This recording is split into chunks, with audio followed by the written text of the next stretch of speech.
Bienvenue sur Télé Antilles, mesdames, messieurs. Nous sommes très heureux de vous accueillir dans cette émission, les invités de Mike. Si vous souhaitez donc intervenir dans cette émission, vous souhaitez donc être à mes côtés, comme sera dans un instant notre invité qui nous accompagne aujourd'hui, vous pouvez nous envoyer un mail, lesinvitésdemike@gmail.com. Donc je répète, lesinvitésdemike@gmail.com. Une émission entièrement réalisé par Peggy Ladéon, que nous saluons bien évidemment. Avant de démarrer cette émission, on salue Danielle Borilla, notre directrice des programmes, Jean-François Saint-Louis pour la mise en image et notre community manager, Lady Sly. Que vous soyez sur Free, le canal 932, sur Orange, le canal 398, sur Bouygues, le canal 407. On est également disponible sur les différents réseaux sociaux que sont Dailymotion, YouTube, Facebook, TikTok, Telegram. Vous pouvez donc podcaster et regarder votre émission quand vous le souhaitez.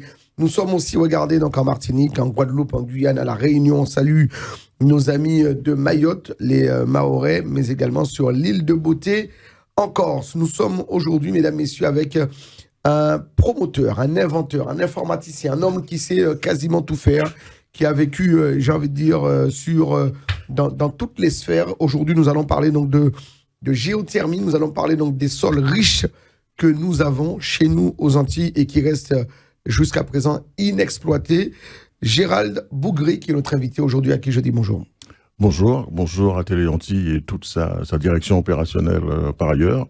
Et merci de m'avoir invité. Merci aussi à Jean-Claude Caprès qui est à l'initiative de cette rencontre, un des sociétaires de notre société coopérative d'intérêt collectif qui existe en Guadeloupe et qui opère sur les sujets dont on va parler tout à l'heure. Et voilà. Moi, je suis très ému donc d'être à côté d'un architecte mais vraiment de plein de choses, parce que de l'informatique, vous êtes passé par l'informatique, vous avez travaillé donc pour des grosses firmes. Alors, il faut le dire, on doit être fiers aussi donc de nos compatriotes quand ils font des choses ô combien importantes, et c'est le cas pour vous. Vous êtes également donc vous avez fondé officiellement en 2023 votre société qui s'appelle Keneres, voilà, Guadeloupe, pour atteindre au mieux et au plus vite auprès donc des populations ciblées les objectifs qu'elle s'est fixés, c'est-à-dire donc accompagner des sociétés partenaires composées d'experts indépendants, pluridisciplinaires, passionnés par les enjeux énergético-économiques. Ça signifie quoi? Exactement, énergético-économique, parce que aujourd'hui, ce que beaucoup de gens ne savent pas, c'est que l'énergie, c'est une source ça peut être une source de revenus extrêmement importante. Ouais. Surtout lorsqu'elle permet, l'actualité oblige, on va le voir tout à l'heure, de disposer de la matière première qui est aujourd'hui l'hydrogène vert. Je dis bien l'hydrogène vert, qualifié par les cabinets financiers mondiaux, Goldman Sachs, JP Morgan, Deloitte, Capgemini, comme le marché qui va peser de plus en plus des milliers de milliards de dollars. Voilà, au moment où on parle donc de mobilisation contre la vie chère, alors vous allez nous faire une belle démonstration aujourd'hui pour nous dire que aux Antilles, nos sous-sols sont riches et capables de nous transcender nos revenus et surtout notre économie. À 10 000%. Ouais. C'est clair. Alors, bon, c'est une introduction. Alors, c'est une introduction qui est quand même particulière, ouais, à l'heure où, effectivement, certaines actualités cycliques. Hein, parce que, si vous me permettez, allez-y, ce qui se passe aujourd'hui, c'est déjà arrivé de par le passé. Ouais. Les gens l'oublient. La vie chère, c'est pas d'aujourd'hui. Ça a commencé il y a très longtemps. Et les problématiques de filières agricoles, pêche, le chômage, la délinquance, etc. Nous sommes considérés par l'INSEE comme étant le département-région le plus pauvre de France avec Mayotte. D'accord. Okay. Et pourtant, ouais, nous avons commencé dans un domaine, bon, à l'époque, je sais pas, nos parents, nos grands-parents, ils n'avaient pas obligatoirement les connaissances qui vont bien, mais les premiers forages d'exploration permettant de mettre à jour ou de faire apparaître la ressource géothermique, qui consiste à utiliser la chaleur du sous-sol à différentes températures, plus de 150 degrés Celsius pour produire de l'électricité, à d'autres températures inférieures pour pouvoir mettre en place des pompes à chaleur et autres pour les particuliers et ainsi de suite. Donc ça a été fait a commencé en 1962. Ensuite, il y a une phase d'expérimentation qui a duré un certain temps, et après la phase expérimentale, comme ça se fait dans tout process, futur process industriel, il y a eu le démarrage de la création d'une structure, d'une société en tant que telle. À l'époque, c'était entre le BRGM, Bureau des recherches géologiques et miniers, et EDF, pour commencer à exploiter la ressource, produire de l'électricité, l'une des plus vertes au monde, sinon la plus verte au monde, parce que c'est la constitution de l'unité industrielle qui la permis de l'exploiter, est fait de telle sorte que, et ainsi de suite. Et entre-temps, les scientifiques, les chercheurs ont fait des recherches dans tous les sens possibles et imaginables pour arriver à mettre en place des indicateurs comparatifs des énergies renouvelables. Parce que les gens parlent d'énergie renouvelable, mais ils savent pas que, en termes d'exploitation et en termes d'utilisation, elles ne se valent pas. Elles ne se valent pas. Pourquoi ? Parce qu'il y a un élément tout simple qui fait que nous ne sommes pas interconnectés en Guadeloupe, ni à Martinique, en tout cas pas pour le moment. Moi, j'ai un projet qui va permettre d'interconnecter toutes les îles jusqu'à la Floride, parce que si vous ne maîtrisez pas, c'est dit dans les 17 objectifs de l'ONU, vous devez avoir une électricité la moins chère et la plus accessible possible, comme vous devez avoir un certain nombre d'éléments nécessaires à la santé humaine pour la suite des événements. Si vous n'avez pas je ne sais pas pourquoi les gens parlent dans plein de choses. Si vous n'avez pas d'énergie, si vous n'avez pas d'électricité, vous pouvez rien faire sur Terre. Alors, on va parler bien évidemment, donc, Gérald Bougré, donc, de géothermie, donc, d'énergie, donc, alors, l'énergie géothermique, qui est une source, donc, d'énergie renouvelable propre, on le dit, donc, voilà, et cette énergie, elle est disponible, elle est chez nous, aux Antilles, et on n'en dispose pas, on l'exploite pas. En gros, c'est ça. En gros, c'est ça. Ouais. La chaleur du sous-sol permettant... À l'heure où le monde entier se bat pour aller chercher du pétrole, pour aller chercher du gaz, pour aller chercher donc des énergies ailleurs, on a tout ce qu'il faut chez nous, dans nos sous-sols, inexploités. Voilà. L'actualité, malheureusement géopolitique du monde, a fait que tous les pays se demandent aujourd'hui, se posent la question, par qui ils sont approvisionnés en gaz, par qui ils sont approvisionnés en électricité, etc., pour ne pas se retrouver du mauvais côté de la balance, puisque vous savez que le monde maintenant est partagé entre les BRICS et puis ceux qui viennent du Bretton Woods, pour la FMI et tout le reste, et on ne sait pas comment ça va évoluer. Et bon, vous savez que l'actualité, pas peine de la rappeler, comment elle s'est établie aujourd'hui, avec des conséquences d'ailleurs, dès qu'il y a eu la guerre en Ukraine, les problématiques d'inflation et autres, etc. En tout cas, ce que moi j'avais prévu, intuité depuis le début des années 2000, c'est que il fallait voir dans quelle mesure on pouvait commencer à caractériser ces éléments du sous-sol que j'ai pu intuiter de manière volontaire. Ouais. Quand j'ai quitté le CEA en tant que président d'une filiale informatique. Le CEA, rappelez-nous. Comment ? Le CEA, c'est Commissariat à l'énergie atomique. D'accord. Voilà. Donc vous avez travaillé au CEA. Oui. D'accord. Mais dans la filiale informatique du CEA, qui s'appelait SISI à l'époque. D'accord. Avec un polytechnicien qui s'appelait Vidar, qui était accompagné d'un centralien qui s'appelait Jean-François Simeneau, et d'un autre mine-pont qui s'appelait Jean-Marie Dubois.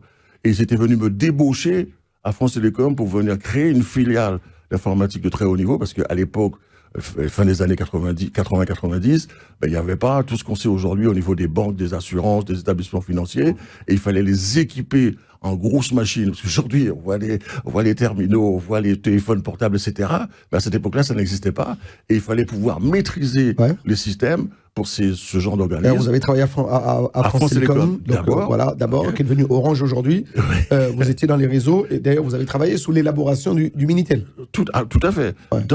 Après mon service militaire dans les années 77-78, il se trouve que on m'avait sélectionné. Les grandes sociétés cherchaient à l'époque, parce que le métier d'informaticien n'existait pas.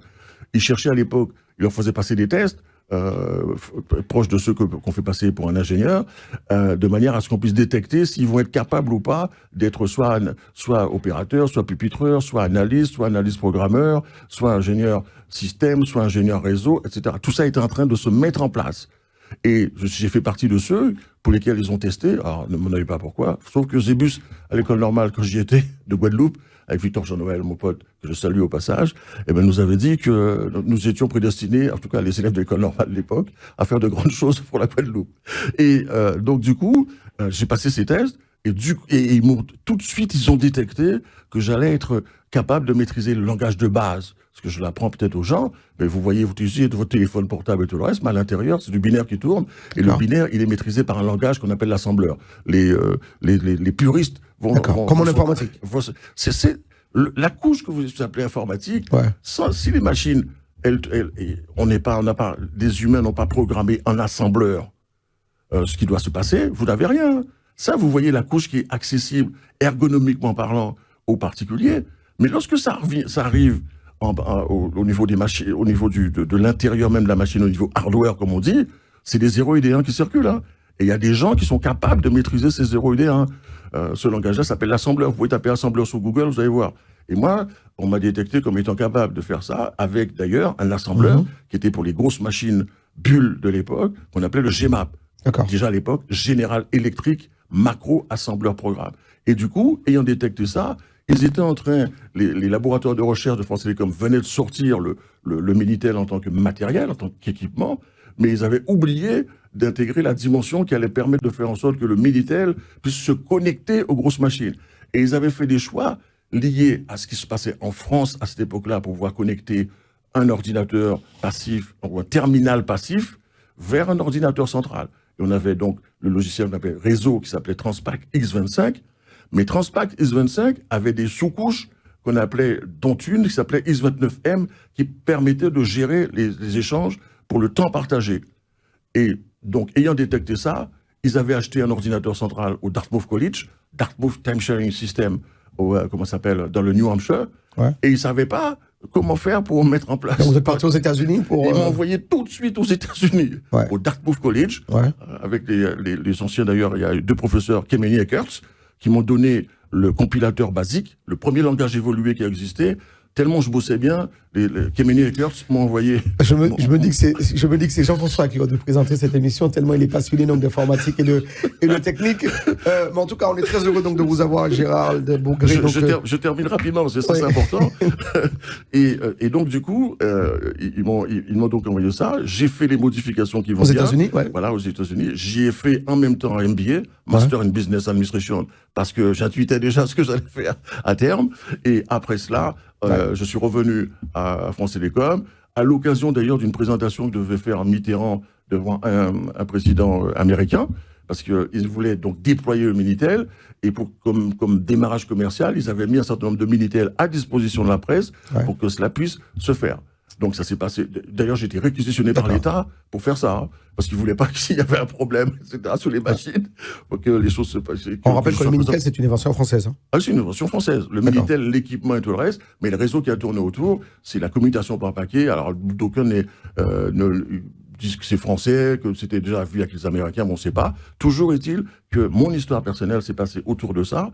Et lorsque j'ai fini de faire mon MBA, en même temps, les modifications dont je viens de vous parler, quand je suis arrivé, on m'a nommé, j'avais 26 ans, directeur d'un centre informatique de France Télécom. J'avais 26 ans, tous les gens qui étaient là étaient plus âgés que moi. Voilà, et j'ai fait ce parcours-là. Et pendant que j'étais directeur... On est dans les années 80. Fin des années 80, début des années 80 jusqu'à fin des années 80, je suis resté 7 ans à France Télécom, et un jour, j'ai reçu un coup de fil du président de la filiale informatique du CEA, du commissariat à l'énergie atomique, qui m'a demandé, voilà, M. Bougré, on a besoin de quelqu'un qui soit capable de monter une entreprise. D'un ingénieur. Monter une entreprise et développer le commerce, enfin, tout ce qui est système, réseau, exploitation, dans ce qui allait se mettre en place, dans toutes les grandes banques, les assurances, la finance, etc. À Paris, j'ai démarré au 11 boulevard Sébastopol, tout seul, mon frère s'en rappellera, et ensuite Lyon, Marseille. Et j'ai fait un parcours exceptionnel là-dedans, jusqu'à jour où ces gens-là m'ont appelé.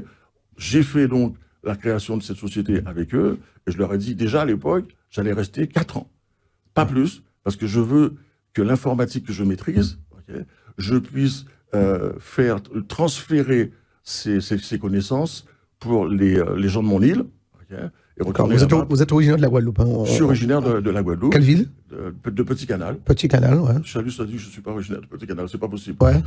Ah oui. Oui, parce que... Donc à Petit Canal, il n'y a pas d'informaticien, il n'y a pas d'ingénieur de... Ah, si. Depuis... La preuve. Oui, mais depuis un certain temps. Mais attention, aujourd'hui, il y a des ingénieurs informaticiens qui sont extrêmement doués, ce que d'ailleurs nos compatriotes ne savent pas. Et la plupart d'entre eux, informaticiens, ingénieurs en génie civil, dans tous les domaines possibles et imaginables, ils ont fait leur expérience et ont éprouvé dans tous les corps de métier, génie civil et tout le reste. Il y en a qui ont travaillé aux Émirats Arabes Unis, ils ont fait des trucs extraordinaires que justement, le projet qu'on a mis en place, pour lequel on a déposé à la préfecture et enregistré, on en parlera tout à l'heure, eh ben, les ingénieurs guadeloupéens qui sont partout dans le monde, ils se sont fédérés par rapport à ce projet pour voir dans quelle mesure, le moment venu, à l'étape qui va bien, parce qu'on a prévu de mettre en place 6 unités industrielles en Guadeloupe, évidemment dans la Caraïbe, et faire revenir ces personnes-là en utilisant leurs compétences au niveau où ils sont, avec les salaires qui vont bien. Pas aller leur dire, ouais, on va vous donner une prime de capitaine, revenez au pays, mais le mec, il va finir directeur, il va finir secrétaire de mairie ou je sais pas trop quoi, etc., la plupart du temps. Et beaucoup d'entre eux sont repartis par ainsi de suite. D'accord. Donc vous avez aujourd'hui, c'est un projet faramineux, donc c'est quelque chose donc de 350 millions d'euros pour la première unité industrielle. Ouais. Mais qui va rapporter 120 millions d'euros de chiffre d'affaires et 90 millions d'euros de bénéfices par an. D'accord. Hors marché hydrogène, parce que l'hydrogène, c'est autre chose. C'est encore une autre dimension. Autre chose. Accessible à tous les Guadeloupéens, tous les Martiniquais, ouais. tous les Caribéens en général, parce qu'on est sur un arc où il y a des failles, où la chaleur peut être accessible très très rapidement en forant. Et du coup, comme on accède à la chaleur très rapidement, 1900-2000 mètres, eh ben, les investissements nécessaires pour démarrer ne sont pas importants et on a la possibilité donc d'exploiter la ressource avec des techniques qui sont maintenant éprouvées et surtout, elle va nous permettre de faire l'électrolyse de l'eau entre autres et de produire de l'hydrogène vert. D'accord. Même la France n'a pas cette technique-là. Ils ont l'hydrogène, paraît-il, blanc dans l'est de la France, mais nous, et le marché, c'est l'export vers le monde entier. Ouais. L'Allemagne, le Japon, tous les pays qui ne veulent pas de l'hydrogène vert qui aurait été avec une électricité électrolysée via du nucléaire, on est déjà en rapport avec eux pour prévendre notre hydrogène. Alors, Gérald Bogré, donc quand on présente, puisque vous nous présentez aujourd'hui donc ce projet faramineux, mais j'ai l'impression donc d'être dans un rêve et de me dire, bon, voilà, ça existe, qui plus est chez nous. Oui. Le projet, il est là, il est enterré, il est sous terre, il est dans nos sols. Pourquoi aujourd'hui, donc là, nous sommes au XXIe siècle, pourquoi les politiques ne se sont-ils jamais intéressés? Il faut leur poser la question. Hein. Je vous la pose. Mais je les ai... Non, mais moi, je ne peux pas être à la place des autres. Je les ai tous rencontrés. Vous avez présenté les projets politiques. Tous, depuis l'époque de Madame Chevry, je leur faisais passer une petite note, parce que j'ai démarré, lorsque je suis sorti du CEA, j'ai revendu mes actions pour pouvoir faire ce que j'avais à faire tranquillement, pas pressé d'avoir des marchés, d'être corrompu, de rentrer dans des dynamiques, machin, etc.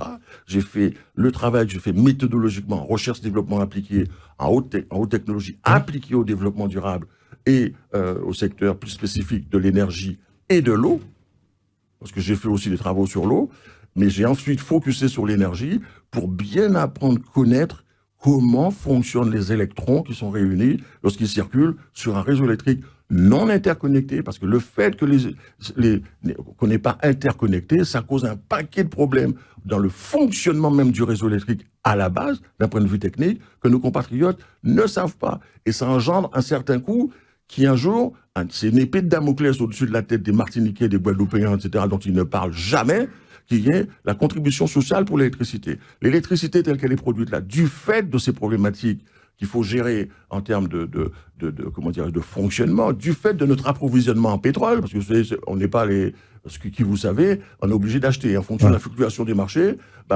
le Brent, il peut varier dans des conditions qu'on a déjà vues, et ainsi de suite. On répercute, et du coup, on aurait des prix impossibles à tenir.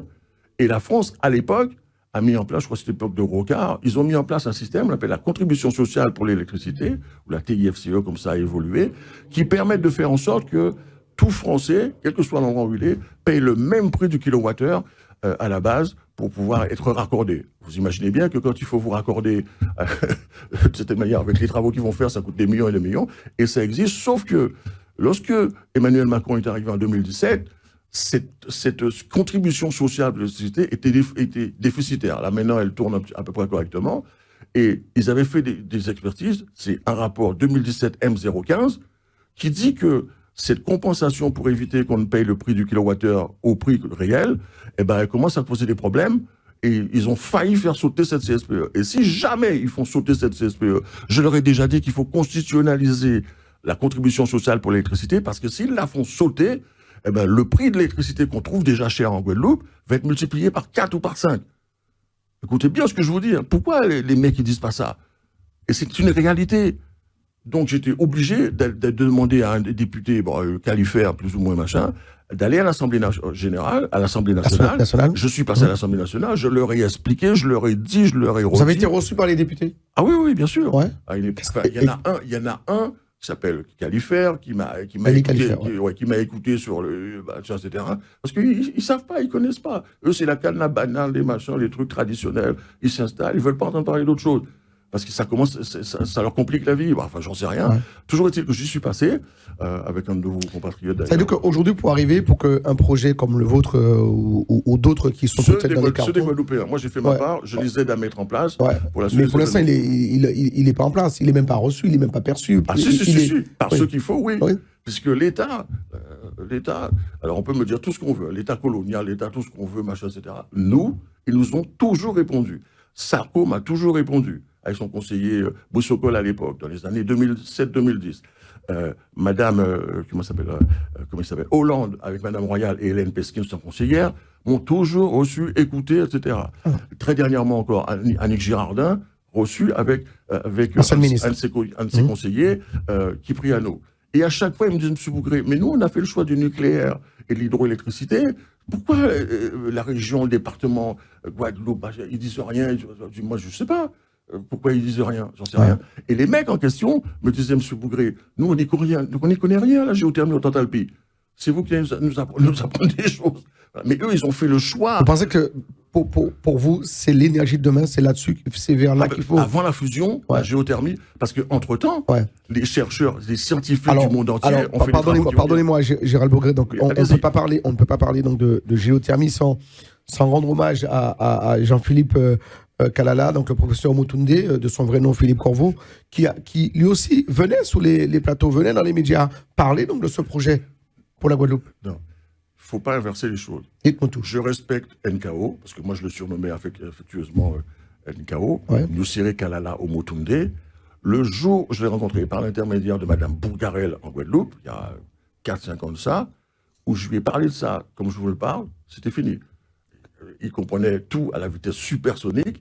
Et depuis le jour où je lui ai expliqué, il se tenait informé de nos avancées. Et depuis ce jour, quand il partait en Afrique, il ne parlait pratiquement que de ça. D'accord. Il a fait la promotion de la géothermie pour le Guadeloupe. Il a fait, bien sûr, parce que je lui avais donné un certain nombre d'informations, comme je viens de vous le donner. Et lui, étant positionné comme il était positionné, on est passé à Canal, enfin bref, à une de vos... Canal 10, qui est un partenaire. Voilà, et à plusieurs reprises, et ainsi de suite. On a fait le travail d'information, formation des médias qui ont regardé ça avec, sans savoir vraiment comment prendre les choses, jusqu'à maintenant. Ils sont toujours un peu, je ne sais pas pourquoi d'ailleurs, ils me reçoivent, mais ils ont du mal à appréhender cette réalité-là. Pourquoi, selon vous? J'en sais rien. Parce que moi, je crois que l'être humain, enfin ceux qui occupent des postes chez nous, ils s'installent sauf certains, peut-être à l'UAG. Je suis passé aussi à l'UAG, faut pas dire, il faut aussi savoir ça. J'ai été accompagné dans cette démarche avec un chercheur guadeloupéen qui s'appelait Rouzi Khalif, qui était au laboratoire L'Arche, qui s'occupait des énergies renouvelables, et un autre qui s'appelait Jean-François Dorville. Jean-François Dorville est devenu docteur en mécanique des fluides et en géosciences. Rouzi Khalif est aujourd'hui directeur du laboratoire L'Arche, en remplacement de Merci Zaïbo. Et à l'époque où je leur faisais part de mes travaux et qu'on échangeait là-dessus, il y a un professeur martiniquais, je crois, qui s'appelait Justin Daniel. Ils m'ont fait passer un comité scientifique de l'UAG. Et au sorti de ces travaux-là, M. Pascal Safache, le président de l'Université des Antilles Guyane à l'époque, m'a sorti une lettre de recommandation en me disant, M. Bougré, partout où j'irai dans le monde, je parlerai de ce que vous nous avez dit, ce que vous faites comme travaux. Et c'est toujours d'actualité, dans la continuité de ce que j'ai fait comme travail qui donne les résultats et pour lequel on a positionné les projets qui vont bien pour la suite des événements dans la zone. Alors, Gérald Bourguet, donc vous êtes reconnu par vos pairs, vous êtes un scientifique, un promoteur, un inventeur, un informaticien, donc vous travaillez... J'ai été tout ça. Oui, mais quand vous l'avez été, vous l'êtes toujours. Oui, mais sauf que... Vous êtes sous la promotion donc de cette géothermie qui a du mal à émerger, à sortir donc des terres et rentrer dans cette économie... Pas dans le monde. Hein. Ouais. La géothermie est connue dans le monde sans problème. Hein. Oui. Il y a plein de sociétés qui l'exploitent avec différents niveaux. La géothermie, donc, dans les Antilles, dans nos sous-sols. Dans notre sous-sol. Alors, pourquoi vous... Alors, vous dites que ça existe donc, depuis 1962. Enfin, les forages d'exploration ont commencé. Voilà, ont commencé. Depuis 62. D'accord. Mais depuis 62, on exploite quand même aujourd'hui. Ah oui, depuis fin des années 80, on exploite cette chaleur avec une société qui a été créée à l'époque, comme j'ai dit, quand on était tous les deux, une société qui s'appelait Géothermie Bouillante, qui s'appelle toujours Géothermie Bouillante, qui était détenue à l'époque en actionnariat par le BRGM et par EDF. Ensuite, en fonction de l'évolution des choses, malheureusement pour le BRGM, EDF en est sorti. Et ensuite, par mécanique particulière, vous savez comment ça se passe avec les lobbies, les machins, etc., ils ont vendu la société à des Israélo-Américains qui travaillent dans ce domaine-là depuis pas mal de temps, alors que nous, Guadeloupéens... Donc on a une énergie géothermique qui est aujourd'hui donc produite par des Israélo-Américains sur nos sols. Qui gère la société qu'on a créée, pour exploiter la ressource, et qui ont racheté cette société dans les mains de la France, sous des bases, il n'y a pas eu d'appel d'offres, il n'y a pas eu de trucs, etc. Et ce que les Guadeloupéens, permettez-moi aussi de dire ça, les Guadeloupéens, ils ne savent pas, c'est que pendant cette période, j'étais en cours de progression sur ma recherche de développement appliqué dans les domaines, dans l'énergie sur lesquels j'ai focusé pour bien connaître comment ça fonctionne, heureusement. Et dans les années, fin des années 2007-2008, on a la société Géothermie Bouillante a commencé à avoir des problèmes techniques. Parce que, pour des raisons que je ne vais pas citer là, les actionnaires faisaient des trucs un peu particuliers et les ingénieurs ont commencé à se poser des questions. Les experts, les ingénieurs, ce sont les ingénieurs français dirigés par Louis-Marie Rochard, qui est devenu un ami, et un autre qui s'appelle Alain Domain, qui était patron d'Eiffage Énergie Antilles-Guyane, ils avaient Eiffage avait la maintenance, et Louis-Marie était un ingénieur chargé de faire tourner la centrale. C'est eux qui ont fait tourner la centrale correctement pendant un certain temps, et le BRGM a viré la petite équipe d'ingénieurs. Dès qu'ils ont viré la petite équipe d'ingénieurs, ça a commencé à dysfonctionner dans tous les sens, et ils n'ont jamais réussi à le refaire tourner. Et du coup, ils ont commencé à chercher un peu partout des investisseurs, des gens pour faire X, pour faire Y, il faut faire Z, sans vraiment dire ce qu'il fallait à la France. Parce que le BRGM est filiale d'une structure qui s'appelle Sageos, qui elle-même est raccordée à l'éducation nationale pour des raisons que je ne sais pas. Etc. Et de cette époque, il a commencé à y avoir des problèmes. Mais nous, je commençais à être connu sur les bases de ce que je viens de vous dire. Et Johannes Hahn, qui était le commissaire européen au RUP à l'époque, comme ils avaient financé la phase expérimentale de Géothermie Bouillante, s'est déplacé pour dire qu'est-ce qui se passe, comment se fait-il que, et X, et Y, et Z. Et à ce moment-là, ils nous ont demandé, avec le maire de l'époque, Malo, est-ce que vous avez un projet qui permettrait de sortir la géothermie bouillante dans les difficultés dans lesquelles elle se fait? On leur a dit oui. Voilà. Et on a été le 15 février 2012. Les Guadeloupéens, les Martiniquais doivent savoir. Nous étions à Bruxelles, devant le commissaire européen au RUP qui s'appelait à l'époque Johannes Hahn, qui était assisté de son directeur de cabinet, Patrice Bayeux, d'un ingénieur de recherche de la Commission européenne qui s'appelait Olivier Brunet. Lorsqu'on leur avait envoyé les informations avant, ils nous ont posé un certain nombre de questions directement à Bruxelles, le 15 février 2012 à 16h. À la fin de l'entretien, ils ont envoyé un mail à la région Guadeloupe, à M. André Bon et à Mme Vanessa Vec, 15 février 2012, juste pour dire que voilà, il y a des Guadeloupéens, il y a des ingénieurs qui sont capables de faire les choses, etc., qui sont capables de trouver les fonds aussi, parce que ça aussi, on sait les faire. Les gens ne savent pas, on n'a pas besoin d'aller voir la France pour demander, à une époque, oui, parce que c'était la politique d'avant. Mais il y a autre chose, notamment au niveau du changement climatique, qui font qu'il y a des fonds d'investissement qui existent et qui se sont spécialisés là-dedans parce qu'ils savent que ce sont les marchés de demain, liés à l'énergie verte, etc. Et du coup, ils ont envoyé ce mail le 15 février 2012, on attend la réponse toujours. Pas de réponse. Pas de réponse. Et ceux qui ne savent pas, c'est que nous, on avait été appelés entre-temps par des Franco-Canadiens qui cherchaient à mettre un aéroport sur l'eau en Indonésie. Mais ils voulaient que cet aéroport soit, n'émette pas d'émissions de carbone, n'émette pas de carbone. Mais ces Franco-Canadiens, ils étaient ingénieurs en génie civil et tout ce qu'on veut à niveau aéroportuaire, mais ils ne connaissaient pas la géothermie. Du coup, ils ont cherché. Et ils sont finis par me rencontrer, me demander, M. Bougresque, comment on fait, comment on peut faire, sur quelle base, dans quelles conditions. On a travaillé avec eux de manière approfondie sur toutes les technologies qui étaient possibles. Parce qu'entre-temps, toutes les technologies évoluent. Je dis aux gens, là où vous mettiez, je ne sais pas, 3, 4, 5 ans pour monter une centrale, aujourd'hui, vous pouvez la monter en 1 an et demi, 2 ans, même pas. Si vous faites travailler les gens la nuit, en les payant pour ça, bien évidemment, vous pouvez monter une centrale en 1 an, 2 ans. Parce qu'en France, ils me disent, oui, M. Bougré, mais il faudra attendre. Non. Aujourd'hui, les technos évoluent. Et notamment, c'est pour ça que nous, on parle de géothermie de 4e génération. Parce qu'aujourd'hui, ce qui existait a évolué. Il y a moyen aujourd'hui d'extraire la ressource, de la traiter de manière extrêmement rapide et extrêmement performante aussi, comme toute technologie. Voilà. Et donc, du coup, voilà comment l'histoire s'est positionnée par rapport à la géothermie bruyante. Et entre-temps, la partie liée à la géothermie, à la chaleur du sous-sol, ramenée à l'échelle renouvelable, etc. Là aussi, les chercheurs, les scientifiques de tous bords ont fait des recherches. Ce n'est pas comme au début des années 2000 où on se disait les énergies renouvelables. D'ailleurs, Vernier avait couillonné les Guadeloupéens au possible en leur disant, quand vous avez une éolienne, si vous avez une éolienne à la Désirade et que la Guadeloupe est en blackout, les éoliennes, votre éolienne fonctionne, vous avez de l'électricité. C'est faux. Tout le produit est renvoyé en centrale et ensuite redispatché. Ils s'étaient fait couillonner comme ça, c'était leur problème. Et aujourd'hui, on sait comparer les énergies renouvelables, ce qu'on ne pouvait pas faire en 2020. Et c'est ce que j'ai toujours dit à la région, Madame Vanessa Vieck, non pas Vanessa Vieck, j'oublie le nom de cette dame, et Lafont, je leur dis, Madame Vanoukia, je leur dis, attendez, on était au début des années 2000. En 2020, etc., il faut faire une étude de recaractérisation de toutes les ressources renouvelables parce qu'on a des retours d'expérience de tout ce qui se faisait ces dernières années. Parce que vous tapez sur YouTube éolienne, sur la parc éolien, je ne parle pas de l'éolienne sur petite éolienne pour les particuliers ou un bâtiment ou sur la photovoltaïque sur les toitures. Je parle des parcs qui occupent un maximum d'espace, etc. Ça n'est pas adapté. On le sait aujourd'hui, enfin depuis des années, moi je le sais depuis longtemps, c'est pas adapté à l'injection d'électricité sur le réseau électrique de base. Il faut leur rajouter le système de stockage, ce qui en plus en rajoute au niveau des coûts.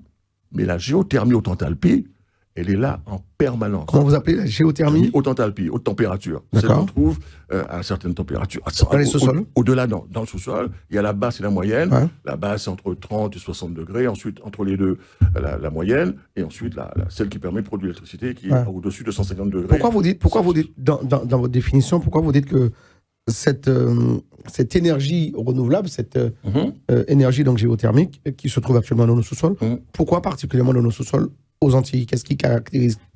C'est parce que dans le schéma global de la Terre, vous avez le noyau et puis vous avez de la chaleur qui circule, qui remonte vers la Terre. Okay, et vous savez, les volcans, ils recrachent le magma, etc.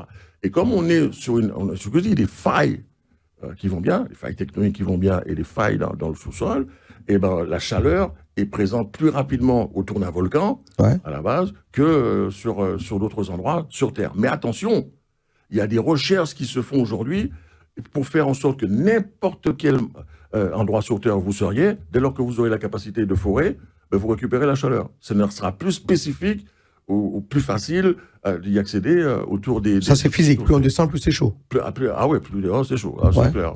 D'accord. Donc, est-ce que quand on parle de géothermie, donc quand on parle de la zone de la Soufrière en Bastia, en Guadeloupe. Donc la montagne Pelée en Martinique. Les études ont été faites par le BRGM qui est spécialisé là-dedans. D'accord. Pour dire qu'il y a un potentiel à traiter. Mais ce potentiel-là, si vous regardez les éléments et que vous ne faites rien, vous laissez les autres venir. Vous êtes bien dans l'absurdité de laquelle on est. Vous avez une matière première. Vous faites venir, ceux qui font les lobbies, font en sorte que ils viennent exploiter votre matière première, qu'on vend à EDF et que EDF vous revend votre propre matière première. On le revend après qu'ils vont bien. Alors, vous l'avez présenté donc aux élus de la Guadeloupe, même aux élus de la Martinique. Oui. Pour l'instant, votre projet reste lettre morte. Ah oui, pas au niveau de l'État. Donc l'État vous adoube. L'État est d'accord, mais chez nous, on bloque. Pourquoi ? Ah non, je ne sais pas. Je ne sais pas. Il faut leur poser la question. Et Letchimy, je lui ai envoyé le courrier là-dessus. Alors, je vous l'ai dit tout à l'heure, Bon, on n'aime pas Macron, enfin, beaucoup n'aiment pas Macron. N'empêche que, comme je l'ai dit tout à l'heure, tous comment ça s'appelle, le ministère de l'Environnement, etc., on m'a toujours répondu. Le secrétariat, la direction de cabinet de Macron, ils m'ont toujours répondu. Bien sûr, en me disant, Monsieur Bougré, on a reçu, c'est très bien, voilà le ministère pour lequel il faut vous voyez avec eux, etc. Et ils m'ont toujours répondu. Mais ils ont fait le choix du nucléaire, de l'hydroélectricité et de la géothermie, mais basse et moyenne énergie. Donc, ils ont fait leur choix. Ouais. Et je vous signale qu'il y a eu, au passage, une enquête parlementaire sur la perte de la souveraineté énergétique de la France. Pourquoi la France l'a perdue? 2 députés l'ont fait, ont managé ça, Raphaël Schellenberger et Antoine Armand. Antoine Armand était ministre des Finances il n'y a pas très longtemps, et autres. Parce que tout le monde se pose la question, pourquoi il y a des problèmes avec les centrales, pourquoi X, pourquoi Y. Eh ben, il se trouve que dans la fin des années 90, début des années 2000, pour une histoire de circonscription, je ne sais pas trop entre quels partis politiques et autres, ils ont dit qu'en 2025, il fallait plus qu'il y ait de centrales nucléaires en France. Mais, comme vous le savez, les politiques évoluent, etc. Du coup, ils ont carrément détricoté EDF, bref, etc. Et n'ont pas fait attention à ce que les personnes qui avaient la connaissance, l'expérience pour maintenir les centrales, elles étaient proches de la retraite. Et donc, ils sont partis. Mais comme comment dirais-je, EDF était dans cette phase intermédiaire où on faisait d'investir parce qu'on voulait plus monter les centrales, etc., et ben EDF s'est retrouvé sans compétences, sans expérience pratiquement, et du coup, les centrales sont parties en vrille, etc. Eh bien, conclusion de cette enquête parlementaire, les 30 années de décisions énergétiques qui ont eu lieu, les 30 dernières années, c'était des divagations politiques. 500 pratiquement pages d'enquête, vidéos de tous les présidents d'EDF, du président de la République, etc., pour arriver à dire ça. Et si nous, qui dépendons de la France, il y a eu 30 années de divagation politique, c'est écrit dans le dossier, c'est pas moi qui l'invente, hein, c'est écrit. Ben nous, forcément, on a été impactés. Et je dis à Madame Vanoukia et à Lafont, s'il y a eu ça là-bas, chez nous, il y a peut-être sans doute des trucs. Donc, refaisons une étude, le passé c'est le passé, de caractérisation de nos ressources renouvelables adaptées à notre réseau électrique. Et ensuite, faisons une PPE qui tient compte de nos réalités et des retours d'expérience qu'on a. L'éolienne et le solaire photovoltaïque en parc, c'est pas bon pour nous. Parce que, entre-temps, il y a des indicateurs que les scientifiques ont mis au point. On appelle ça le facteur de charge. Le temps que vous mettez pour pouvoir produire l'électricité sur une année. La géothermie, 98% du temps sur les 8740 heures qu'il y a de possibilités. L'éolienne sur la photovoltaïque, ça se fait entre 25 et 35%. Il n'y a pas photo. C'est scientifique. C'est pas photo. Est-ce qu'aujourd'hui, donc, dans cette production que vous défendez dans ce projet, est-ce que demain, donc, la Guadeloupe, la Martinique, les Antilles, donc, pourraient produire, fabriquer, distribuer donc, leur énergie et revendre le surplus? Ah ben oui. À la Caraïbe? Dans l'absolu, oui. Ouais. À partir du moment où on aurait fait une étude de recaractérisation. C'est-à-dire que là, on sait que, par exemple, pour le sud Basse-Terre, en Guadeloupe, ça a été fait par le BRGM. Ça a été confirmé par une thèse d'une fille qui s'appelle Alexandre Favier de GeoAzur, une université. Elle a fait une thèse sur 3 ans. Au sorti de la thèse qu'elle a présentée en 2019-2020 à l'UA, l'Université des Antilles, elle dit, scientifiquement, à preuve scientifique à l'appui, que le potentiel en géothermie haute enthalpie du sud Basse-Terre en Guadeloupe est beaucoup plus important que ce qu'on croyait. Moi, je dis, encore une fois, à la région, aux gens qui sont en poste là-dessus, faisant une étude de caractérisation pour savoir est-ce que c'est 5, 10, 15, 20, 50, 100 qu'on a. Moi, je sais qu'il y a au moins... La dernière fois que vous avez été reçu par le responsable donc, de la région en Guadeloupe ou la collectivité territoriale en Martinique, ça remonte à quand? Ah ben, Martinique, non. Mais Guadeloupe, oui, il n'y a pas très longtemps. Ouais. Quand vous dites il n'y a pas très longtemps, il y a peut-être 2 ans, même pas. Ouais. Et lettre morte. Ah non, lettre morte. Pas d'avancée. Voilà. Ouais. Ils savent pas. Mais ils sont sous les histoires de lobby, plein de trucs. C'est leur problème. Hein. Mais moi, avec la société coopérative, on a 5000 personnes qui sont sur Change.org, les réseaux, etc. J'ai dit qu'il n'y aura pas de PPE Guadeloupe. Ils ont mis 72 ou je ne sais plus combien de possibilités en géothermie haute enthalpie, mais c'est pas que ça.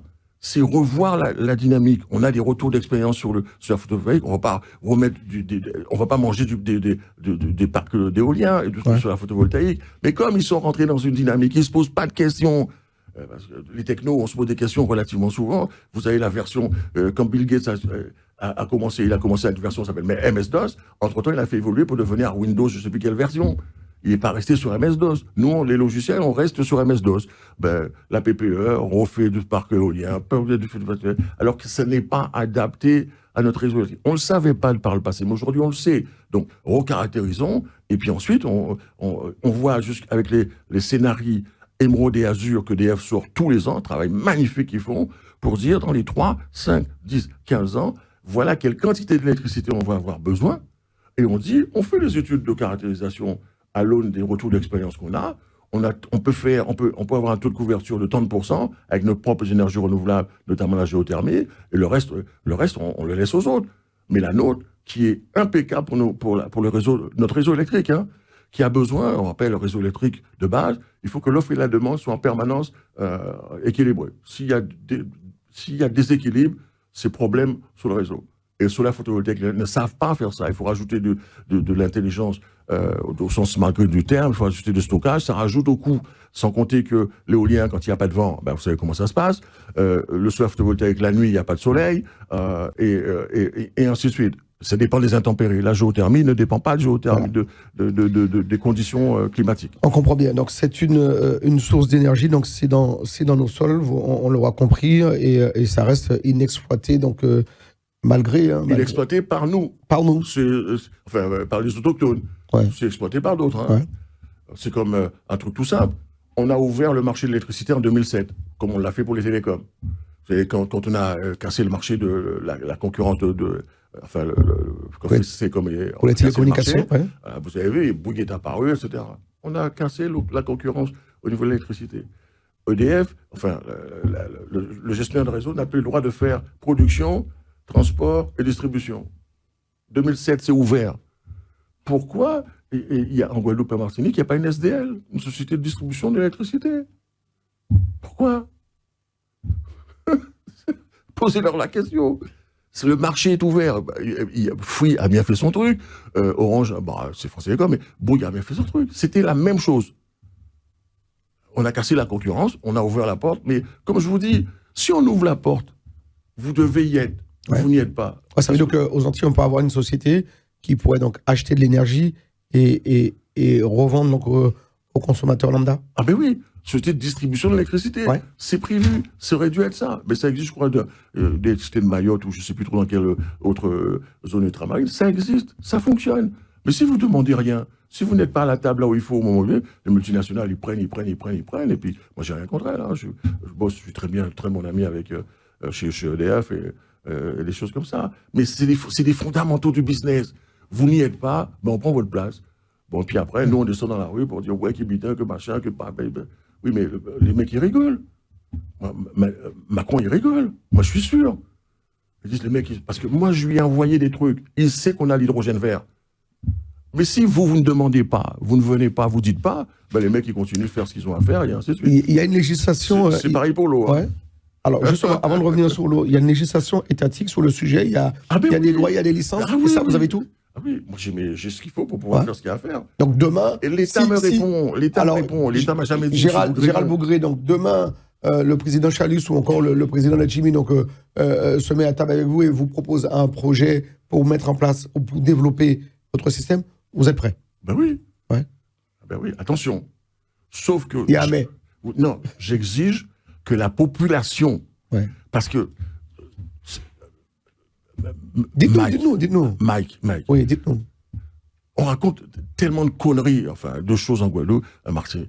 On dit aux gens, il faut créer des entreprises, Il faut d'abord un ou plusieurs marchés et une demande solvable. La Guadeloupe et la Martinique... Quand vous dites une demande solvable, c'est-à-dire? C'est-à-dire que la population, les consommateurs, les clients, les entreprises, il faut qu'ils aient de l'argent pour pouvoir vous payer. Oui. Si ils ne l'ont pas parce qu'ils n'ont pas de pouvoir d'achat... Mais que ce soit à vous ou à EDF, tout le monde paye. On est d'accord. Aujourd'hui. Il n'y a que EDF sur le bassin. Par ailleurs. Ouais. Mais n'oublions pas que nous sommes considérés comme le pays, ou le département-région le plus pauvre de France, avec Mayotte. Ouais. Donc, ça veut dire que potentiellement... Ça n'empêche qu'on consomme beaucoup d'électricité, ça n'empêche qu'on consomme beaucoup de télécommunications, ça n'empêche qu'on consomme beaucoup d'eau quand il y en a. Oui, et qui est pollué pour de multiples raisons, et ainsi de suite. Ouais. Alors, je voudrais Gérald Bourguet, justement, qu'on touche 2 mots sur ce problème d'eau, notamment... Excusez-moi de vous interrompre, je termine. Il faut que les populations, Guadeloupe, Martinique, s'approprient une loi, l'article 7 de la Charte de l'environnement, inscrite dans la Constitution française, qui dit, depuis la déclaration de Rio en 92, la Convention d'Aarhus en 98, et cet article 7, la Commission nationale de débat public, vous ne pouvez rien faire sur un territoire de stratégique et de sensible si vous n'avez pas formé votre population de manière à qu'elle se soit informée et prendre le temps de la former. Vous tapez www.cndp.fr, vous allez voir les droits que le citoyen a pour faire ce qu'on essaye de mettre en place en faisant des études d'impact. Et à l'intérieur des études d'impact, ce qu'on appelle les enquêtes publiques, malheureusement, qui est capable d'interpréter ce qu'il y a dans une étude d'impact? Qui est capable d'analyser ce qui se passe dans une enquête publique? Eh ben, il n'y en a pas. Le maire, qu'est-ce qu'il fait? Le préfet sort son truc, il prend ça, il affiche ça, personne ne regarde. L'enquête publique se fait de manière extrêmement rapide, commissaire, enquêteur, machin, etc. Comme il n'y a pas de Guadeloupéens ou il n'y a pas de Martiniquais qui répondent quoi que ce soit, il boucle le truc et la multinationale vient pour faire ce qu'elle a à faire.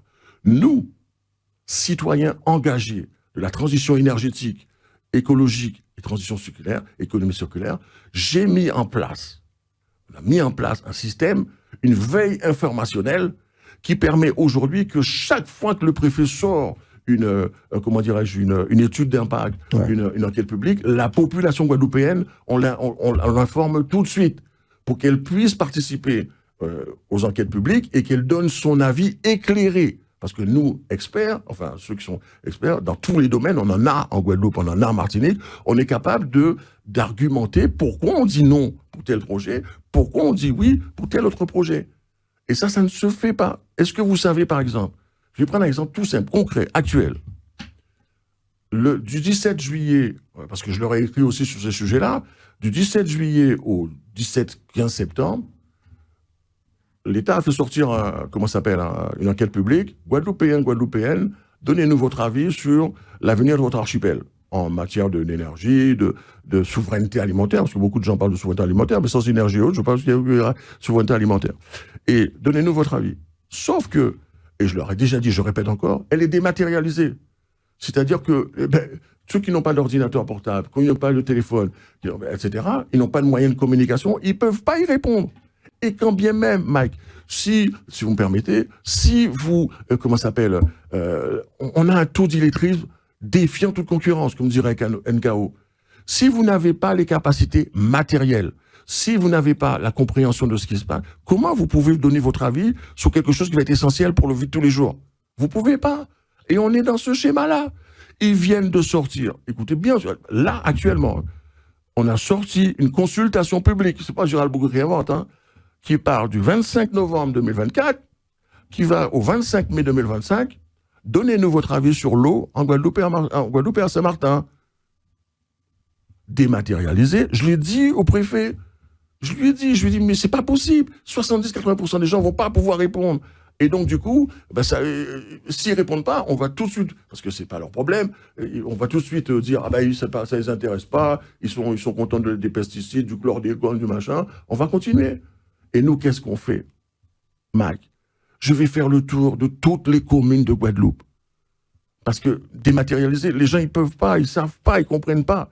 Le tour de toutes les communes de Guadeloupe. Je suis pas député, je suis pas sénateur, je suis pas activitaire région, je sais pas trop quoi, etc. C'est pas moi qui devrais faire, c'est pas nous qui devons faire ça. La société coopérative nationale collective, KNRS, c'est elle qui va faire ça. Les citoyens engagés de la société civile. Ouais. Et vous pouvez pas rencontrer tout le monde. Moi, en tout cas, nous, on va faire tout ce qu'il faut dans chaque commune pendant les 4 mois qui viennent, 3-4 mois qui viennent, pour faire circuler cette information et mettre en place un plan d'action avec la pause. Pour ceux qui pourraient aller donc répondre donc sur cet avis dématérialisé, est-ce qu'il y a un site internet sur lequel on peut aller donner son avis? Oui, sauf que il vous donne un truc technique, il vous donne un mail sur lequel vous pouvez répondre, mais il y a pas grand chose d'autre. Ça, c'est pas normal. La loi dit qu'on doit être consulté. Mais si personne, ils sont en train de parler de changement de statut, changement de kibita, un truc basique, que tu dis rien là-dessus. Ben, qu'est-ce que les mecs ils font? Mais on fait ça, ils disent rien. Ben, qu'est-ce qu'ils font? Ben, ils continuent. Voilà. Et c'est ce qu'on vit. La vie chère, les kibita, les machins, le truc. Mike, moi, quand je fais mes débuts d'année, autour des années 2000, j'ai vu des centaines de colloques, de réunions, études sur la filière pêche, la filière canne, la filière banane, etc. On a fait les lois, la LOM, la LODEOM, le COMOP, la loi sur la vie chère. Ça a jamais fonctionné. Expliquez-moi pourquoi ça va fonctionner aujourd'hui. C'est pas possible. Parce que les problèmes de fond ne sont pas résolus. Tant que vous les... Bien sûr, il y aura toujours des dérives, etc. Mais c'est cyclique. On voit la vie chère aujourd'hui, les gens montent au créneau comme si c'était... Il y a une loi qui existait. Pourquoi ça n'a pas été suivi? Moi, j'avais dit à Élie de Mota, j'ai dit à Élie,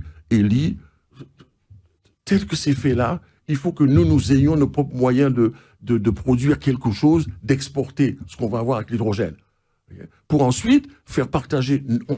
On a un marché, on produit, on vend, et une partie de ces ressources qui sont extrêmement importantes, on décide de créer un fonds d'investissement, on décide de créer un fonds de solidarité, moyennant un travail de formation d'intérêt général aux personnes qui sont au CCAS et qui sont dans des demandes difficiles, et on rééquilibre la donne. Mais on ne demande pas à M. X de changer ses kibiters, parce qu'il ne va pas le faire, il n'a pas fait avant. Pourquoi reste-t-on toujours dans ce schéma, d'aller demander de kibiters? Et les mecs, ils vont rigoler parce qu'ils savent que vous avez l'hydrogène vert qui vaut des milliards. Et vous n'en parlez jamais. Ils n'en parlent jamais. J'ai jamais entendu un politicien dire on a des ressources qui nous permettraient de produire. On va les exploiter. On va les exploiter. Rien. Et surtout, je vous le dis, vous regardez Goldman Sachs, JP Morgan, Deloitte, Capgemini, ils le disent tous. Tout le monde s'y intéresse. L'hydrogène vert, c'est le marché qui pèse des milliers de milliards de dollars. Et avant la fusion, la géothermie, elle est classée, comme je vous dis, elle est classée. Google, Facebook, Amazon, etc., ils cherchent à faire alimenter leurs centres de données, les data centers, par la géothermie, parce que c'est la moins chère, plus accessible pour les raisons, et les placer... Et qui plus est, plus propre. Plus propre, par ailleurs. Alors ça, plus propre, vous pouvez voir. Ouais. Et c'est prouvé scientifiquement, hein, c'est pas un truc comme au début des années 2000, ouais, peut-être que X, peut-être que Y, peut-être que Z. Alors, juste avant de terminer l'émission, parce que c'est vrai que c'est très enrichissant. Donc voilà, vraiment, on a appris plein de choses avec vous, Gérald de Beaugré. Donc vous êtes, on rappelle, vous êtes promoteur, inventeur, informaticien. Vous êtes à la tête donc de la société. La SCIC, Société coopérative d'intérêt collectif, KNRS, Caruquera, énergie, économie sociale et solidaire. Ça aussi pareil dans le domaine de tout ce qui est administratif et juridique. Il y a des nouvelles sociétés qui existent. Il y avait des coopératives qui existaient avant. Maintenant, il y a des sociétés coopératives d'intérêt collectif. Il y a des milliers de SCIC qui ont été montés par des citoyens engagés pour pouvoir voir dans quelle mesure ils peuvent aider à le verdissage de l'économie, etc., pour participer à faire en sorte qu'il y ait moins d'émissions de gaz à effet de serre. Il y a des milliers. Combien il y en a en Guadeloupe et en Martinique? D'intérêt collectif. Ça existe, hein? Ouais. Nous, on l'a fait. Qui est porté par l'énergie et tout ce que je viens de vous dire. Voilà. Alors, un petit mot sur l'eau, parce qu'on a survolé l'eau, mais on n'a pas dit grand-chose. Alors, la Guadeloupe, qui plus est la Martinique aussi, avec un réseau défaillant, obsolète, enfin, les qualificatifs me manquent à cet instant précis. Qu'est-ce qu'on peut dire sur ces réseaux qui existent chez nous? Comment peut-on les améliorer et comment peut-on faire évoluer les choses positivement, Gérald Beaugré? Alors, déjà, il y a des ingénieurs guadeloupéens qui sont experts dans le domaine. Ouais. Je ne pourrais pas parler à leur place. Notamment un qui est de Mandalo, s'appelle Calixto Zeris. Je connais ça par cœur. Et il vous dira, la première des choses qui est importante, c'est que nous ne connaissons pas le métabolisme de notre territoire. J'aime bien ça. Et qu'il n'y a jamais eu de réseau, au sens propre du terme, qui a été créé en Martinique. Martinique, je ne sais pas, mais en Guadeloupe, pas du tout. Il n'y a pas de réseau qui a été créé pour nous. Oui. Mais s'il n'y a pas de réseau, il y a bien la distribution, ça passe bien. Oui, mais ce qui a été créé ne peut pas être qualifié de réseau. D'accord. On a pris il y avait des usines qui avaient besoin d'eau. Donc c'est des bouts de tunnel. Voilà. Ouais. Mais c'est pas un réseau. il faut tout reconstruire. Voilà. Si en plus il faut comment dirais-je, c'est pas un réseau et il faut que là-dessus vous y mettez des problèmes d'argent, de je sais pas trop quoi, etc. Ben vous arrivez à la catastrophe qui est aujourd'hui. Et moi, la première des choses, ils pourront faire tout ce qu'ils veulent, ils peuvent tourner autour du pot. À un moment donné, en Guadeloupe, il paraît qu'il faut trouver entre 1,5 milliard et 2 milliards. Ouais. Nous, on sait aller les chercher sur les marchés financiers internationaux sur la base des projets dont je viens de vous parler. Parce qu'il y a moyen d'aller sur les marchés financiers internationaux, de lever les fonds sans obligatoirement demander quoi que ce soit à la France. Mais bon Dieu, parce que le dérèglement climatique a fait que l'ONU, après qu'ils ont signé les accords de Paris en 2015, la COP 21, etc., il y a 185 pays qui se sont engagés pour réduire les émissions de gaz à effet de serre. Mais l'ONU sait très bien que parmi les 185 pays, il y en a beaucoup qui n'ont pas les moyens financiers de le faire. Et ils ont créé un écosystème financier vert dans lequel il y a les fonds d'investissement. Et il faut pouvoir accéder à ces fonds. Donc, il faut avoir un dossier élaboré comme il faut, ce que nous savons faire par l'intermédiaire des cabinets financiers dont je vous ai parlé. D'ailleurs, regarde, toutes les banques aujourd'hui, ils ont le dispositif qui permet d'aller le faire. Voilà, c'est tout. Mais si vous ne le faites pas, et que vous allez demander changement de statut... D'ailleurs, je voudrais poser une question, j'en profite, pour dire, la Martinique qui a changé de, comment on appelle ça encore, d'assemblée. Ouais. Okay. Ce que j'aurais aimé savoir, c'est que, qu'est-ce qu'ils avaient comme objectif pour pour devenir assemblée unique? Ouais. Et est-ce qu'on a des indicateurs qui disent que, par rapport à ces objectifs-là, qu'est-ce qu'on a réussi à avoir réellement? Où sont les indicateurs qui disent que on était parti pour changer d'assemblée, on a changé d'assemblée unique? Est-ce que les indicateurs qu'on avait mis, quel est le résultat? Parce que la Guadeloupe veut changer assemblée unique. Mais oui, on établit les objectifs, on met les moyens pour atteindre ces objectifs, et ensuite on a un tableau de bord de suivi. Où est le tableau de bord de suivi? Pour savoir si on a réellement atteint les résultats qu'on avait prévus ou pas. Autre chose, dernier élément important. Ouais. Mais vous l'avez sur la sphère hexagonale, vous l'avez aussi. Donc vous aviez des régions qui se sont... oui. Tout à fait. Sauf que moi, il y a en tout cas j'ai eu de l'Assemblée Générale des je sais pas trop quoi, des régions, qui ont dit que toutes ces structures qui ont changé, qui ont évolué, etc., sont dans une impasse financière comme c'est pas possible. D'accord. Donc il n'y a pas d'économie derrière? Comment? Il n'y a pas d'économie quand on regroupe les... Moi, je sais pas. Ouais. Je pose la question. Oui. Parce qu'on a regroupé, donc, en Martinique, on a regroupé donc, le département et la région. Tout à fait. Qui donne la CTM. Donc, vous pensez qu'on ne génère pas les économies quand on fusionne deux entités? Je n'ai pas dit ça. J'ai dit, pour faire cette assemblée unique, on a dû forcément, j'espère, établir des objectifs. Ouais. Les moyens pour atteindre ces objectifs. Où est le tableau de bord de suivi pour savoir si on a l'assemblée unique qu'on voulait, on a bien atteint les objectifs qui étaient prévus par rapport au départ. Moi, j'ai jamais vu ça. Un truc tout simple encore.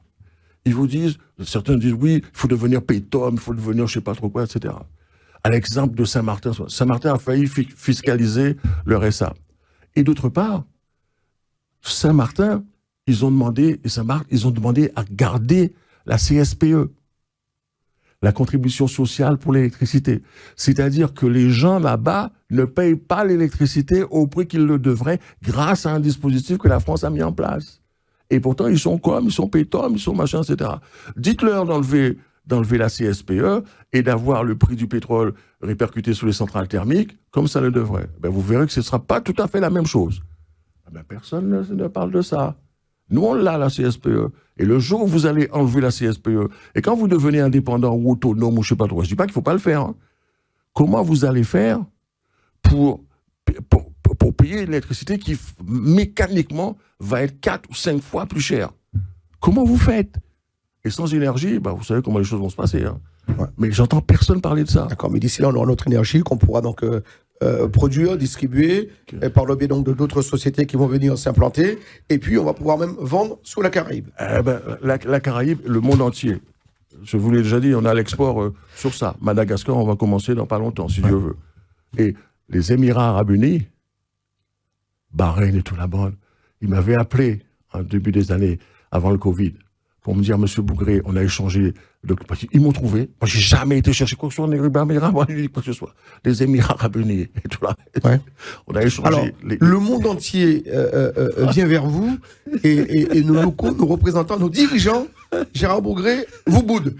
Ah, moi, je sais pas. Non, ils me boudent pas. Mais en tout cas, on vous écoute pas. En tout cas, j'ai fait le travail qui est bien, je fais plus. Hein. J'appelle plus personne, je demande pas. Je n'ai jamais rien demandé à personne. J'ai simplement fait l'information. Et les Émirats Arabes Unis m'avaient dit, Monsieur Bougré, quand on a échangé NDA, les documents qui vont bien, etc., avec leur filiale à Londres, on est prêt à vous prêter 2 milliards de dollars pour faire ça. Mais je leur ai dit, j'attends de voir comment la France va réagir, j'attends de voir comment nos compatriotes vont réagir, et après, à ce moment-là, on verra. Il y a des gens, des Américains, des Belges, des Suisses, etc., etc. Voilà l'histoire. Une fois que vous aurez fait votre campagne promotionnelle sur la Guadeloupe, vous y croyez fermement. Donc, ce sont des choses qui vont se mettre en place. Vous y croyez? C'est déjà en place. Hein. Ouais. On a déjà. La France sort après la LTE-RCEV, la transition écologique de croissance verte. Ils ont mis en place ce qu'on appelle la T3E, transition écologique, énergétique, économie circulaire. On a déposé, parce que j'ai toujours dit à nos compatriotes, la France, si vous n'avez pas de projet, c'est même pas la peine d'aller voir la France. On a déposé un projet qui a été analysé, débattu, fait par les services de l'État, dont un certain monsieur responsable du Fonds vert, qui s'appelle monsieur Philippe Poitiot, vous pouvez l'appeler, c'est un ingénieur de la DREAL Guadeloupe, okay. Et lors d'un webinaire, il a dit, et il a qualifié donc l'éligibilité de projets, donc vous connaissez UGA Géo4G.H2, une Guadeloupe d'avance, géothermie de 4e génération et hydrogène, comme étant éligible au Fonds d'investissement nationaux, France 2030, PIA, Programme d'investissement d'avenir géré par le Premier ministre, le Fonds vert et autres. Et toujours là, et eux, ils ont analysé et ils ont trouvé que, voilà, c'est l'État, ben vous posez la question, vous voyez qu'est-ce qu'ils vont vous dire, et là, la prochaine étape, parce que lorsque vous avez fait ça, on vous fait rencontrer tous les financeurs de la place. BPI, Hervé Lelarge, Caisse des dépôts et consignations, plus Banque des territoires, Hubert Deloise, l'AFD, Benjamin Ribas, et la Caisse d'épargne m'a même demandé, qui est la Caisse d'épargne de la CIC, M. Bougré, comment on peut faire pour participer à votre... Ce qui fait que quand on fait des symposiums dans les communes, qu'on a commencé, on a un roll-up, l'espèce d'affiche de la Caisse d'épargne de Guadeloupe, et on a un film promotionnel de la Caisse d'épargne aussi, pour bien faire comprendre aux gens qu'il y a des instances qui ont compris et qui veulent se mettre dans la dynamique pour faire en sorte que... Et on est capable d'aller chercher nos fonds, comme je l'ai dit, sur les marchés financiers internationaux. Après, bon, chacun fait sa vie. Hein. Merci en tout cas Gérard Bougré donc d'être venu aujourd'hui dans cette émission Les Invités de Mike. Donc c'était très technique, mais il le fallait. Donc il fallait un vrai technicien, un professionnel donc de l'énergie, plus de l'énergie atomique, mais l'énergie renouvelable qui sont dans les sous-sols donc de nos territoires, que ce soit donc en Guadeloupe ou en Martinique. Merci à vous en tout cas donc pour cet échange, Monsieur Bougré, donc Gérald Bougré. Si on veut prendre contact avec vous, il y a peut-être un site internet. Il y a un site internet qui existe, mais bon, je ne vais pas le donner comme ça parce que ce sera très compliqué aux gens de rédiger. Ils m'appellent 06 70 78 42 13. Très bien. Ça va donner votre numéro de téléphone. On va peut-être le répéter. Il n'y a aucun problème. Le répéter peut-être. 06 70 78 42 13. Merci beaucoup à vous. On va remercier également donc Jean-Claude Caprès qui nous a permis donc. Tout à fait, avec plaisir. Qui fait partie de la société coopérative en question. Très bien. Voilà. Merci à vous. Longue vie et puis on espère que voilà vous ne lâcherez pas prise et que vous voilà. Non. Vous reviendrez nous voir ici à Tédéancy. Il n'y a aucun souci. Pour nous faire un petit bilan des avancées avec grand plaisir. Merci à vous, merci à Peggy Ladéon pour la réalisation technique de cette émission. Merci à Daniel Borilla, notre directrice des programmes. Merci à Jean-François Saint-Louis qui est donc notre synthétiseur, la mise en image, le patron donc de la chaîne. Merci à Lady Sly, notre community manager. Merci à vous de nous avoir suivis, que vous soyez sur Free, le canal 932, sur Orange, le canal 398, sur Bouygues, le canal 407. Une émission que vous pouvez également podcaster sur les différents réseaux sociaux donc de la chaîne, à savoir Dailymotion, YouTube, Facebook, TikTok, Telegram. Merci de nous avoir suivis. Merci à vous, Gérald Bougré, d'être venu nous voir et nous surtout orienter, nous éclaircir cet avenir, l'horizon dans cette émission. Gérald Bougré, promoteur, inventeur, informaticien, vraiment un homme exceptionnel qu'on a eu grand plaisir à recevoir pour vous dans cette émission. Voilà, vous le savez, ici à Télé Antilles, on n'a qu'une devise, mesdames, messieurs, que vous soyez au nord, au sud, à l'est, à l'ouest, que vous soyez en Martinique, en Guadeloupe, en Guyane, à La Réunion, en Corse, sur Mayotte, on n'a qu'une devise, vraiment, on la respecte, c'est de rester toujours plus près de vous. À très vite.